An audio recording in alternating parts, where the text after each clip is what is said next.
The morning I found the letter is burned into my memory like a scar. I woke up reaching for my wife, Vanessa, only to touch a cold sheet. At first, I thought she was making breakfast, but the silence in the house was too heavy. Then I saw it, a folded piece of paper on her pillow. My heart sank before I even read the words. She wrote that I was holding her back, that she wanted more from life, that she had found someone who could give her the adventure she craved. At the very end, she added, "I'll be back in a few years, and maybe then we can pick up where we left off." I read it again and again, tried to make sense of it. I dialed her number until my fingers hurt, left voicemails through tears, even had our 2 kids call her, but the phone never rang back. The worst part wasn't her leaving me. It was watching my children ask if their mother had died, because they couldn't understand why she had vanished overnight. I told them, "Mommy just needs some time away." But inside, it felt like she had buried herself in another world where we didn't exist. Those first months were brutal. 2 kids, bills piling up, a broken heart. I thought I'd collapse under the weight of it all. But slowly, something shifted. Without Vanessa's endless demands for money, I could breathe. Without her icy silence when I couldn't provide luxury, I felt a strange kind of peace. For the first time in years, I could think about what I wanted, not what handbag she wanted next. And as much as it hurt, part of me realized maybe she had freed me. After a year of raising the kids alone, I came to a decision. I couldn't keep waiting for a ghost. I hired a lawyer, filed for divorce, and because she had disappeared without a trace, the court granted it without hesitation. Just like that, I was no longer a husband, only a father, and honestly, that was enough for me. I sold a house Vanessa had always complained was too plain, and moved us into a cozy cabin near the mountains, the kind of place I had always dreamed of, but she had called too rustic. It wasn't flashy, but it felt like home. Wooden floors, the smell of pine, and silence that was comforting instead of suffocating. My kids, Lucas and Emma, slowly adjusted. At first, they would cry themselves to sleep, asking why their mother didn't call, why she didn't care. But over time, their questions faded. I filled the gaps with bedtime stories, weekend hikes, and hot chocolate by the fire. We built a rhythm, just the 3 of us, and I started to believe maybe we didn't need her anymore. For the first time, I was financially stable. My savings grew instead of shrinking. I wasn't drained by arguments or forced to chase her impossible standards. I was free, and with that freedom came a new sense of happiness I had never known during my marriage. By the 3rd year, Vanessa's name was barely spoken in our home. Lucas stopped asking, Emma stopped waiting by the window, and I stopped looking at my phone hoping for a message. It felt like we had finally closed that chapter. But life has a way of reopening doors you thought were locked forever. 6 years had passed since Vanessa walked out. One quiet Saturday morning, I was sitting on the porch with a cup of coffee, the forest around us glowing in the early light. Life was steady now, simple, peaceful. That's when I heard footsteps on the trail leading to the cabin. At first, I thought it was a neighbor or maybe Lucas heading back from a walk. But then I froze. That silhouette. I knew it instantly. Vanessa.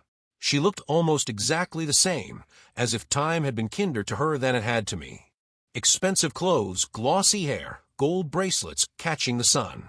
She walked up with the same confident smile she used whenever she wanted something. "Hello, darling." "I'm back," she said, like she'd just returned from a week-long trip instead of vanishing for 6 years. For a moment, I was speechless. My mind flooded with every sleepless night, every question from my children, every tear I'd wiped off their cheeks. She expected me to embrace her, to let her walk back into our lives as if nothing had happened. "Vanessa," I finally said, my voice sharp, "what are you doing here?" She tilted her head, almost amused by my coldness. "I told you in my letter, didn't I? I said I'd be back in a few years. And here I am. We can pick up where we left off." Her audacity almost made me laugh. But instead, I stared at her, realizing that while she hadn't changed, I had. That was when the cabin door creaked open, and Lucas stepped outside. He was 12 now, tall, serious, far older in spirit than a boy his age should have been. His eyes landed on her, and for a moment, the whole world seemed to stop. Lucas froze in the doorway, his eyes locked on the woman who had vanished from his life half a decade ago. For a moment, he didn't move, didn't speak, just stared at her like she was some ghost who had wandered into our world. Vanessa broke into a wide smile, and stretched out her arms. "Lucas, my boy, look how much you've grown." Her voice was warm, rehearsed, like an actress stepping into a role she had been waiting years to play. But Lucas didn't move toward her. He took a small step back instead, his shoulders stiff, his expression guarded. "What are you doing here?" His voice cracked slightly, but the resentment in it was unmistakable. Her smile faltered, just for a second, before she forced it back into place. "Sweetheart, I told your father I'd come back. I'm here now, and we can be a family again. Just like before." I clenched my jaw. Just like before. Those words burned. Before meant endless arguments about money. Before meant our kids crying in bed while she shopped for handbags. Before meant waking up to a cold pillow and a letter that tore our world apart. Lucas looked at me, not her, his eyes asking silently, "Do I have to? Do I have to pretend she's still my mom?" I shook my head slightly. "No." Vanessa noticed. "Oh, come on," she said with a forced laugh. "Don't be shy. I know it's been a while, but I'm still your mother." Lucas's face hardened. "You don't get to call yourself that. Not anymore." Her hand dropped. The air thickened between us, and for the first time, I saw a crack in her confidence.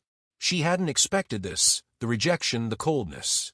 She had probably pictured Lucas running into her arms, tears of joy streaming down his face. Before she could respond, Emma came skipping out, holding her stuffed rabbit, still in her pajamas. She was 9 now, too young when Vanessa left to really remember her clearly. She stopped dead in her tracks when she saw the stranger on our porch. Emma tilted her head, confused. "Daddy, who is that lady?" Vanessa's face crumbled, the confident smile slipping into something more desperate. She knelt down, reaching out her hand. "Emma, sweetheart, it's me. Mommy." Emma blinked. Her little nose wrinkled. "My mommy." She glanced at me for reassurance, her small fingers tightening around her toy. "Yes, darling," Vanessa said quickly, crawling a little closer. "It's me. I've come back to you. I missed you every single day." I couldn't take it anymore. I stepped between them, my voice sharper than I intended. "Enough." Vanessa looked up at me with wide eyes, like I'd just robbed her of something she was entitled to. "What do you mean enough? I told you I'd come back. I told you we'd be a family again. Why are you acting like this?" I stared down at her, my voice low, controlled, but shaking with the weight of years of pain. "You don't vanish for 6 years, leaving your children with nothing but a note, and then walk back in expecting hugs and smiles. You don't get to choose when you're a mother. You either are or you're not, and you made your choice the night you left." Her mouth opened, but no words came out. For the first time, I saw guilt flicker across her face. But it wasn't enough. Not after everything. Lucas spoke again, his voice trembling but strong. "We don't need you anymore." Vanessa flinched like he'd slapped her. "Don't say that. You're my children. I carried you, "No," Lucas cut her off. His hands were balled into fists at his sides. "You left us. You don't get to come back and pretend like nothing happened. You're not my mom. You're just the stranger." Emma, still clutching her rabbit, whispered softly, "Daddy's our family." My chest tightened hearing that, but I stayed silent, letting their words hang in the air. Vanessa slowly rose to her feet. Her eyes were glassy now, her perfect facade cracking, but she forced a trembling smile. "You'll come around.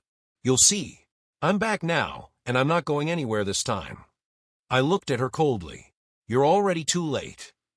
She blinked, her lips parting as if she wanted to argue, but then she turned her gaze toward the cabin, her eyes scanning the walls, the windows, the porch, as if realizing this wasn't her home anymore. It was ours, and she was an outsider. And deep down, I think that was the first moment she truly understood. The life she abandoned had kept moving without her. Vanessa didn't leave that morning.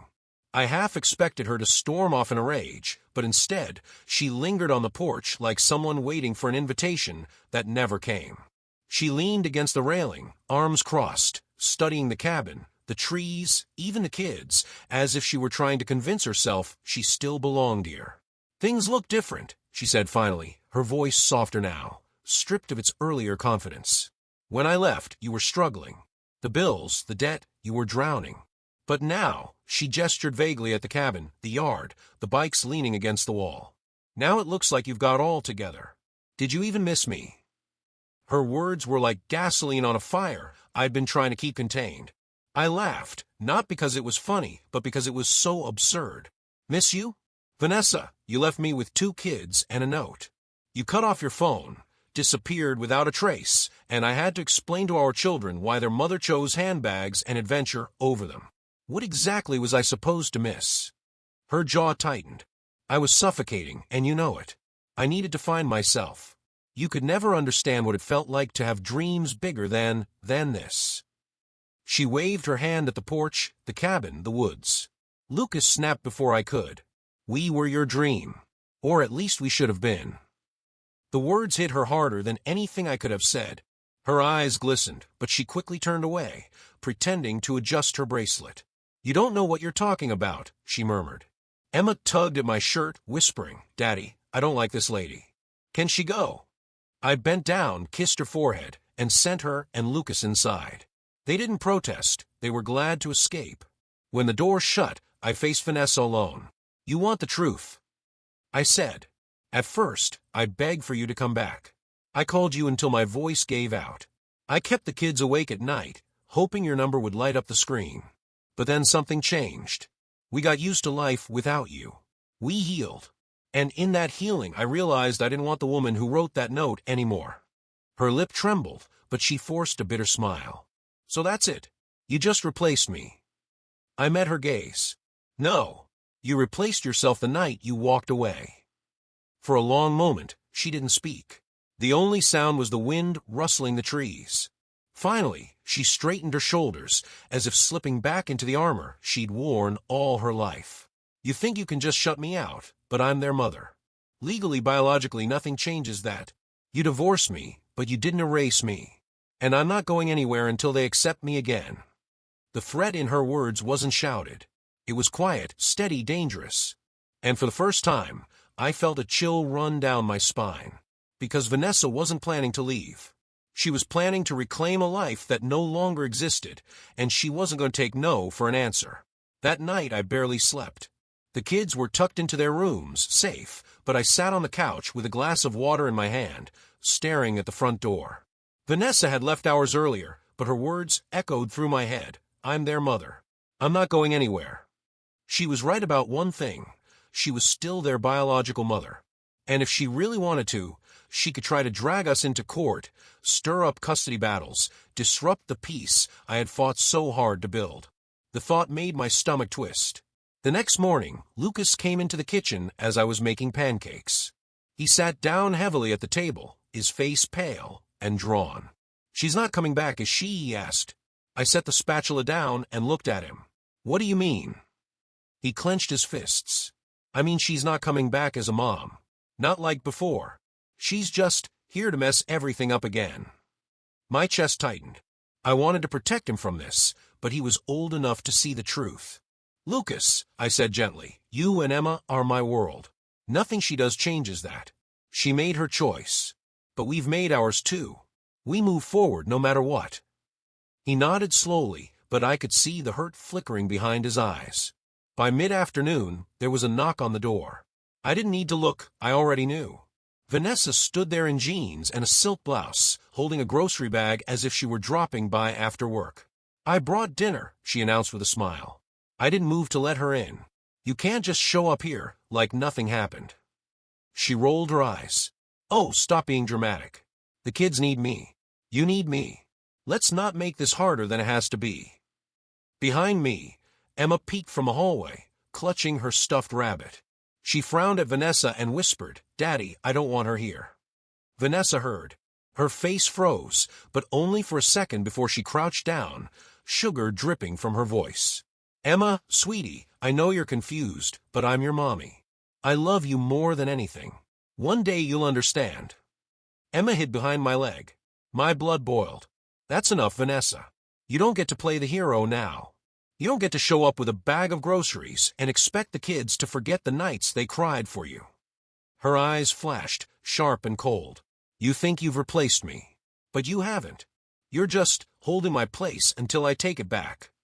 She set the bag down on the porch and walked away, her heels crunching against the gravel, leaving the words hanging in the air like a threat. I shut the door, my heart pounding.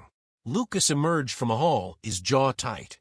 "Dad," he said quietly, "you can't let her stay." And I knew then, this wasn't going to be a visit. This was going to be a battle. I wish I could say Vanessa gave up after that, but the truth is she only grew bolder. Within a week, she was everywhere. At first, it was little things, showing up outside the school when the kids were being dismissed, standing by the fence with that forced smile plastered on her face. Lucas spotted her first, stiffening as he walked Emma to the car. "She's watching us again," he muttered, his voice low. I looked through the windshield, and there she was, waving like she'd just been invited. Emma clutched my arm, whispering, "Daddy, don't let her take me." My heart broke. They shouldn't have to live in fear of their own mother. I marched over. "Vanessa, you can't just show up here. The kids don't want this." Her smile didn't falter. "They need this. They need me. You're poisoning them against me, but I can fix that." I stepped closer, lowering my voice. "You abandoned them. Don't twist this into my fault." She tilted her head, her eyes glinting. "Keep pushing me, and I'll get lawyers involved. You divorced me without my consent. Do you really think a judge won't see how unfair that was?" I wanted to shout that she'd vanished without a trace, that the court had no choice. But she thrived on conflict, and I wasn't about to give her the satisfaction. I walked away, gathered the kids, and drove off. But the pit in my stomach only grew. The following days felt like living under siege. She started leaving little gifts at the cabin. A teddy bear for Emma, a soccer ball for Lucas, expensive chocolates neither of them wanted. I found them sitting unopened on the porch, like offerings from a stranger. Lucas finally snapped one evening. He kicked the soccer ball into the woods, yelling, "We don't want your stuff. We don't want you." His voice cracked, and he stormed into his room. Emma buried her face in my chest, trembling. I tried calling Vanessa that night, hoping reason might still reach her. When she answered, her voice was syrupy. "Oh, so now you're calling me. See? You do need me." I bit down on my frustration. "No, Vanessa. This needs to stop. You're hurting them." Her tone sharpened. "I gave birth to those children. You can't erase me, no matter how hard you try. You think your little cabin, your perfect single-dad routine, makes you better than me? It doesn't. You've just been filling in. But I'm back, and they'll remember who their real mother is." I hung up before she could finish. My hands shook as I set the phone down. The next day, Lucas surprised me. He came into the kitchen with a determined look on his face. "Dad, you can't keep trying to protect us from her. She's not going to stop. So we have to stop her." I frowned. "Lucas, you're 12. It's not your job." "It's our job," he interrupted, his voice steadier than I'd ever heard. She walked away. "She doesn't get to come back and pretend she cares. If she tries to force her way in, we tell her no. Together."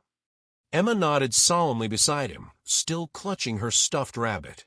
"We already have a family," she whispered. For the first time since Vanessa returned, I realized I wasn't fighting this battle alone. My kids saw the truth. They didn't want her version of family. They wanted ours. But deep down, I also knew Vanessa wasn't going to accept that answer. Not now. Not ever. The escalation came faster than I imagined. One Thursday afternoon, I arrived at school pickup to find Emma missing from a usual line. My heart pounded as I scanned the crowd, searching for her little pink backpack. Then I saw her, across the parking lot, clinging nervously to Vanessa's hand. I dropped everything and stormed over. "Emma!" She broke free and ran to me, burying her face in my jacket. Vanessa stood there with a smile that made my blood run cold. "Relax," she said smoothly. "I was just talking to my daughter." She looked so lost, poor thing. "She isn't lost," I snapped. "She was waiting for me like always." Other parents turned their heads, whispering, sensing the tension. Vanessa didn't care. She tilted her chin, voice loud enough for everyone to hear. "Do you think it's healthy, cutting their mother out of their lives? What kind of father teaches his children to hate family?" Emma whimpered against my chest. Lucas rushed over from his class, his face red with anger. "Stop lying," he shouted. "You're not family. You left us." Gasps rippled through the crowd. Vanessa's eyes darkened, but she quickly forced another smile. "He's confused. You filled his head with poison." I didn't argue, not in front of the kids, not with strangers watching. I tightened my hold on Emma, told Lucas to get in the car, and walked away, without another word.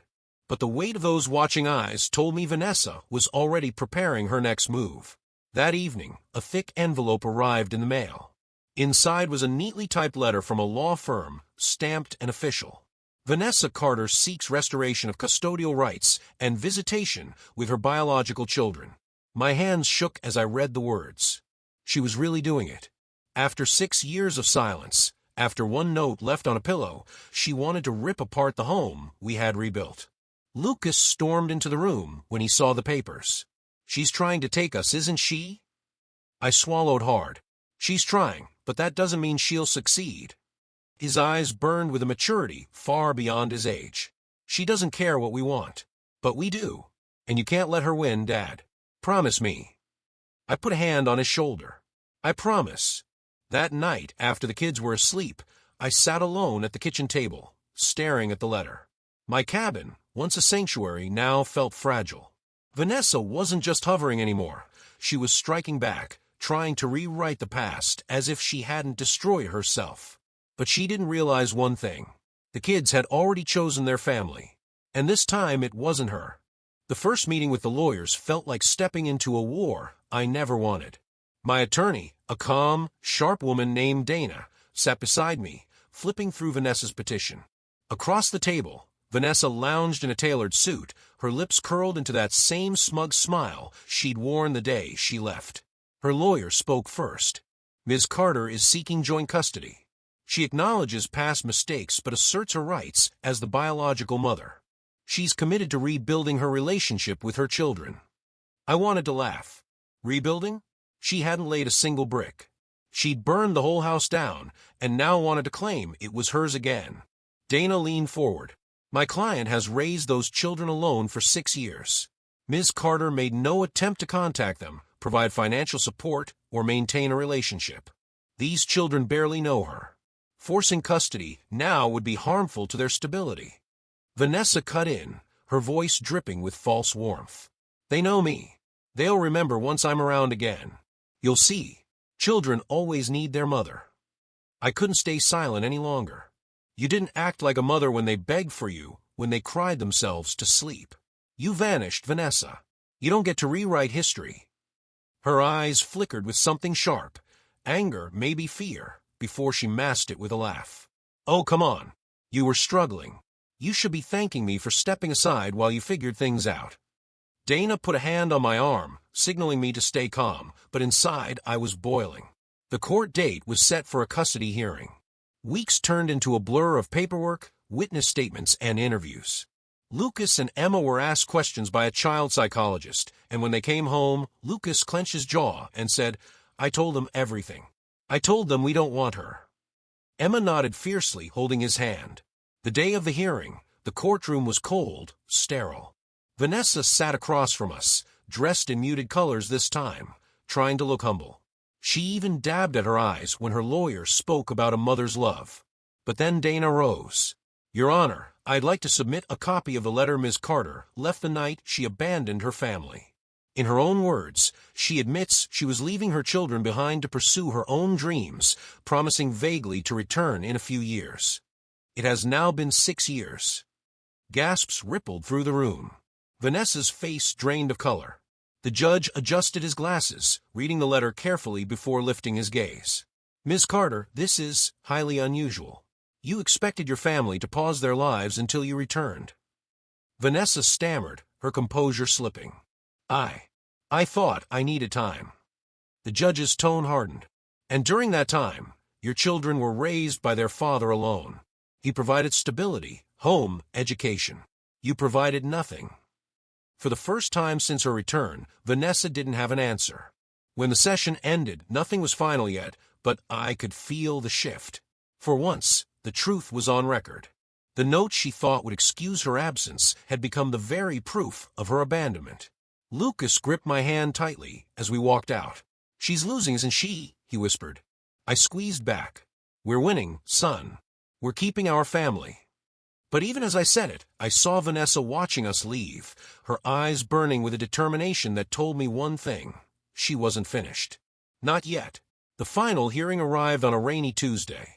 The courthouse smelled faintly of wet coats and old wood, and the sound of rain drumming against the windows made everything feel heavier. Lucas squeezed my hand as we entered, Emma holding onto my other side, her stuffed rabbit tucked under her arm like armor. Vanessa was already inside, sitting with her lawyer. She looked different that day, less polished, more desperate. The designer clothes were still there, but the gloss was fading. She caught sight of the kids and forced a trembling smile, but neither of them returned it. Emma turned her face into my sleeve. The judge entered, and everyone rose. His tone was brisk as he summarized the case. We are here to determine custodial rights of the minor children, Lucas and Emma Carter. The mother seeks joint custody after a 6-year absence. The father seeks full custody, citing abandonment and the children's own wishes. My chest tightened, hearing it laid out so plainly. 6 years condensed into a few sentences. 6 years of tears, of growth, of healing. Vanessa's lawyer launched into a speech about redemption, about a mother's love being irreplaceable, about second chances. Vanessa dabbed at her eyes again, nodding solemnly, as if she were the victim here. Then it was our turn. Dana stood, her voice firm but steady. Your Honor, this case is not about whether mothers are important. Of course they are. But this is about these specific children, in this specific family. Ms. Carter abandoned them when they were small, left no forwarding address, no financial support, no contact. Mr. Carter has provided for them every single day since. And most importantly, the children themselves have spoken clearly about their wishes. They want the stability they know. They want their father. The judge turned to Lucas and Emma, who sat nervously beside me. Lucas, would you like to say anything? Lucas's voice shook at first, but he straightened his shoulders. She left us. She never called, never wrote. We cried for her, but she didn't come back. My dad's the one who stayed. My dad's the one who raised us. He's our family. She's not anymore. The courtroom was silent. Then Emma whispered, clutching her rabbit, I don't remember her. I just want to stay with Daddy. Vanessa made a sound, half gasp, half sob, but the judge silenced her with a glance. After a long pause, he spoke. In the matter of custody, the court awards full custody to Mr. Carter. Ms. Carter is granted supervised visitation, contingent upon the children's comfort and willingness. This court cannot compel affection where it has been lost. The gavel struck. Just like that, it was over. Vanessa broke down in tears, her hands shaking. For a moment, I almost felt pity. But then I remembered the night I found that letter, the hollow explanations I had to give to 2 small children who couldn't understand why their mother had disappeared. No, pity wasn't what I felt. It was closure.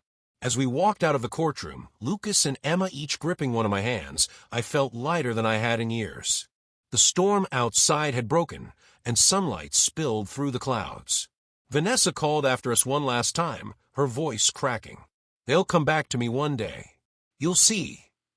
Lucas turned around, his expression calm but resolute. No, Mom. We already have a family. He faced forward again, and we kept walking. And in that moment, I realized something. Vanessa had left to chase her dreams, but in doing so, she lost the only thing that mattered. We hadn't just survived without her, we had built something stronger. A home. A life. A real family. And this time, nothing could take that away from us.